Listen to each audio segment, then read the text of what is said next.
A sixth grade teacher recently asked her students the question, what's the impact of music on your life? And here's one response. Music speaks to your soul. Music can help you believe in yourself so you never give up. I believe that music can cheer you up when you feel down and alone. I think music is life. That's an 11-year-old. How would you answer that question? What is the impact of music on our lives? We make musical decisions every single day. We decide how we're going to wake up in the morning. Are we going to get jolted out of bed by the Rolling Stones or kind of lulled into the day by Pachelbel's canon? And music affects our emotions. When we're sort of in a funk, we listen to a certain kind of music to perk us back up. It cheers us up. It calms us down. It makes us feel excited and energized or melancholy and romantic. And magically, if you just hear a few notes of a certain piece of music, you get taken right back to some other time and place. It's amazing. So you right now might be thinking of songs that have that effect on you. So I want you to hold those musical thoughts, and I'm going to tell you a short story. But don't forget them. We're going to come back to them. So I graduated from the University of California, Berkeley in the mid-'60s with a degree in music and education. And about a year and a half later, I joined the Peace Corps, and I was sent to Afghanistan. And when I got there, they assigned me the job of teaching English to 7th and 8th grade boys. But I had this passion for music and this interest in elementary education. So after a while, I met a musician and a poet, and I started learning children's songs, and I was writing them down as best I could, trying to get the melody right and the lyrics right. And soon, I was teaching music around Kabul. Now, that is me, and I have a really odd haircut, I know. I don't know what went wrong, but here's the thing. The Afghans see that picture, and most fortunately, they don't see me and the haircut. It was an incredibly peaceful time in Afghanistan. What they see are green trees, green grass, and very happy children. So I traveled around and taught songs throughout Kabul, and when I ended the Peace Corps in 1968, I had created a little book of the 16 songs, and I had the Kabul press print it. They gave it out to schools around Kabul, and I headed home, and I had one copy. So I settled back in life in the United States. But when you're in the Peace Corps, it never quite leaves you. So I kept thinking about Afghanistan, and as you recall, it wasn't soon after that things began to fall apart. So by the mid-'70s, the Soviets invade Afghanistan. There's a civil war, the Mujahideen, and then the Taliban. And with each of those invasions and upsets, I got this distressing news that, among other things, there was this gradual imposition of music censorship. And it kept getting worse and worse. So the Soviets began by just eliminating anything that was on the radio. Now, the radio was the place that all the tribal music was played. Everybody played everybody's music. So it was an equalizer. And once that was taken away, it was already unsettling. Then, with each group, more and more music censorship. We get to the Taliban, and there is no music allowed at all, except for religious chants. So musicians are scrambling to hide their instruments in wood piles and underground, burying them for fear of their being confiscated or burned, which happened publicly a lot. Music tapes and tape recorders ripped out and hung in effigy, the tape and the tape recorders. Taxi cab drivers were imprisoned, punished and imprisoned for being caught with music playing in their cabs. There was no music allowed at any festivity. Children couldn't have any toys that had any musical sound, any sound actually. The most distressing news to me was that mothers could not hum to their young children. Now, imagine that happening to us. Imagine if we were forcibly told there would be no music, not for 5 years, not for 10 years, for almost 2 decades. It's unbelievable. So I sat with this distressing news, and at some point, maybe around 2002, I was in my living room one day, and I was actually thinking of teaching one of these old Afghan songs to my students who are teachers in a master's program. And so I thought, well, wait a minute, let me find the old songbook. So I rummaged around and sort of miraculously pulled it out of my bookcase, pretty worn and tattered. And I opened it up, and I realized, sadly, that I could no longer read the Arabic, the Farsi. I couldn't read it anymore, so that meant I couldn't read the lyrics. And then I wasn't quite so sure those melodies I had written down were exactly right. But then I started to think, wait a minute, the children in Afghanistan have not heard these songs in a decade or more. And maybe they're lost. Maybe they're almost eradicated from the culture completely. So these songs don't belong to me. They belong to the children of Afghanistan. They certainly don't belong in my bookcase. So I vowed in that very moment that I would return the songs to the children somehow. And in that moment, the Afghan Children's Songbook became a reality. Now, I actually had no idea how I was going to do that, none at all, but I did know I was committed to doing it. So I talked to a lot of people, and soon after met a wonderful musician, Afghan musician, who had the combination of being a musician, a composer, and a former kindergarten teacher. He loved the idea of it. I said, I'm going to send you a copy of my old songbook. He admitted when he opened it up, he got incredibly tearful. He hadn't even thought of those songs in 10 to 15 years. He jumped onto the project, said, we're doing it, and we should make a CD of kids singing the songs, and we'll add the CD to the book.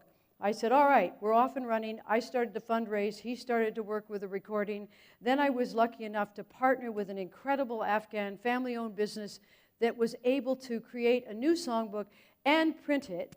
And so by the end of 2006, we had this new cheerful-looking songbook, which had a CD and a cassette tape. And we had printed 5,000 copies, which we were going to distribute in Afghanistan. The Afghan ambassador's wife in Washington, D.C. was a great supporter of this project. She said, let's hold a release party. I'll hold it at the embassy. So she invited 200 Afghans. They all came pouring into the embassy along with family and friends. I told my story, and at the end, we showed the video of some children singing one of the songs, kind of a This Land Is Your Land kind of song about how beautiful Afghanistan is. The room got very quiet when that video started to play. And suddenly, this woman in the middle of the crowd shouted out, we know that song. We should all be singing, she said. And with that, 200 Afghans started to sing, all of them singing. I heard the ambassador and his wife singing behind me. I was very moved by hearing the sound of Afghans singing again. I turned to witness this event, and I was stunned to notice that they weren't just singing, they had tears rolling down their face.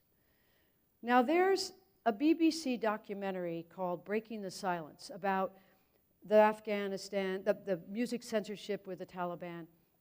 And the narrator says at one point, it wasn't about the buildings they destroyed, it wasn't about the roads they destroyed, it wasn't about our homes they destroyed. When they took our music, they took our souls. And in that moment, in that embassy, when I looked at those people, for the first time ever, I think, I believed how the impact of music is on your soul. It affects your soul. So we kept printing more books. And in 2009, I said, I need to go back to Afghanistan. I need to see what's going on with this project. I'd had reports, but I wanted to see for myself. And I wanted to see as many schools and orphanages as I could, and ones that had the books and maybe new ones. So I arrived, and a memorable trip was one to Kunduz, a village 200 miles north of Kabul. I was accompanied by Rauf, whose mother was the kindergarten principal of this school, and so we flew into a dirt airfield, and we sort of passed a soldier with his AK-47 over his shoulder, and there greeting us was this excited bunch, the welcome committee. Now, they were all excited, and they had their national dress on. I didn't realize that Rauf had sent books up ahead of time, and so they had learned all the songs, and they'd planned a big program. So we get to the school, it's bustling with excitement. There are people pouring in. There's mothers and fathers and elders and grandparents and relatives, everybody all excited to hear children singing again. Now, one of the Afghan children's most favorite songs is a song called Ali Baba, Grandpa Ali. Grandpa Ali lives, he's much like Old MacDonald, except he lives in a garden filled with animals. And I'm going to show you a snippet of a video from Kunduz. And if you listen carefully, you'll hear the ba-ba of the goat and the meow of the cat. And the children in Kunduz have very cleverly dressed up Ali Baba.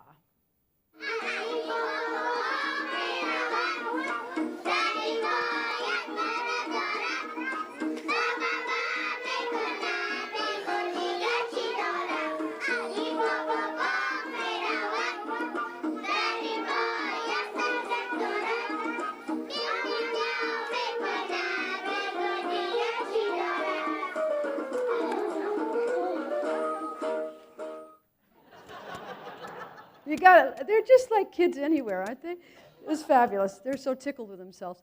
So we gave out 250 books, one to every child, and Rao's mother was thrilled. Of course, it was the first music book. Then I came to find out it was the first book they had. Imagine, a kindergarten. So the next day, Ralph and I returned to the airfield. The same soldier was there with his machine gun over his shoulder, and he looked very official, but he stopped us.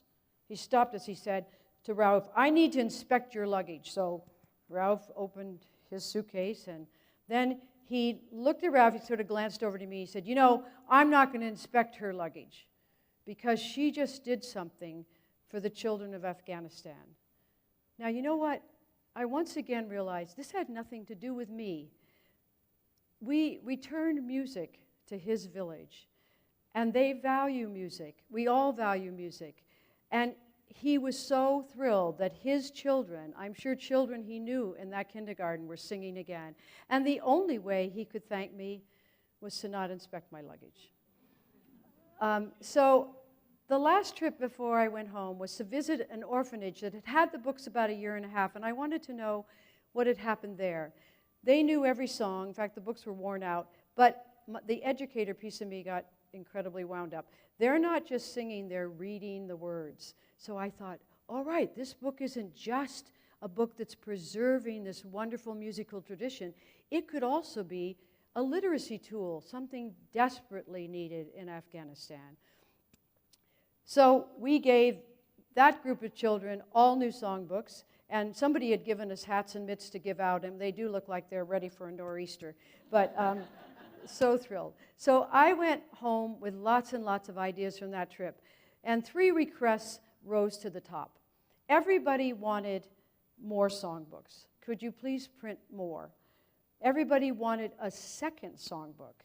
Could you please print another songbook with even more children's songs? And third, a teacher's guide so that the teachers could link the two things, music and how do we improve basic reading and writing skills. So within a year, with lots of fundraising and work, we managed to accomplish all 3 of those tasks.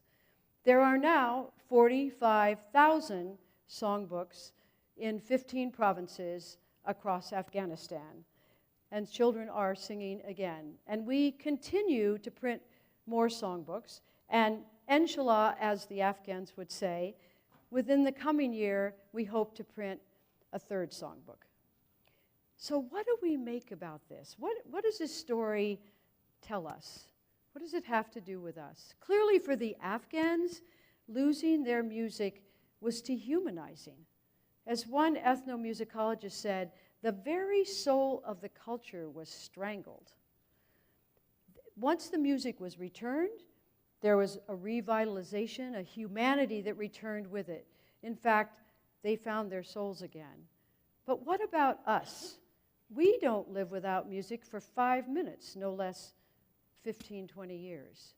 In fact, I worry that sometimes it's so commonplace to us, so ordinary, that sometimes we think it's frivolous. It's an extra. Imagine by choice we eliminate music from school programs to save money on the budget.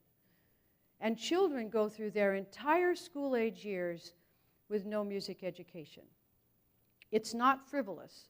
Now, granted, it doesn't solve world hunger or, I don't know, fix global warming, but it's not frivolous. In fact, it's vital to human existence, and it feeds our souls. Each of us has this musical anthology, a soundtrack, and it starts when we're young children, and we keep adding to the soundtrack. We add songs that we really love. Maybe at first they're songs our family sang, but then we keep collecting more. We add more. We listen to more. There's music we love and we want to hear again and again. In fact, there's music we just can't live without. And we need to nurture those songs and that music and listen to it and enjoy it, and we need to pass it on to future generations so it won't get lost in the cultural memory. Music's the glue that connects us personally and to the world culture. It's a commonality across all cultures. All cultures across the globe value music. It almost transcends all differences. Now, can you stop the birds from singing? An interesting question. Can you stop the birds from singing? This is a question an Afghan artist asked right in the midst of the Taliban rule. Can you stop the birds from singing? And I often pondered that question throughout this project. So one time I asked my daughter, who's an ornithologist, I said, okay, quite literally, can you stop birds from singing? And she said, actually, you can. If birds don't hear their song, after a while, they're going to forget it. They might sing a song of another species, but they might just forget theirs. The Afghans leave us with a very important message, a message that we can't afford to ignore. In fact, it's not only a message, I think it's an obligation. That obligation is we need to keep the music alive. Thank you, Tasha.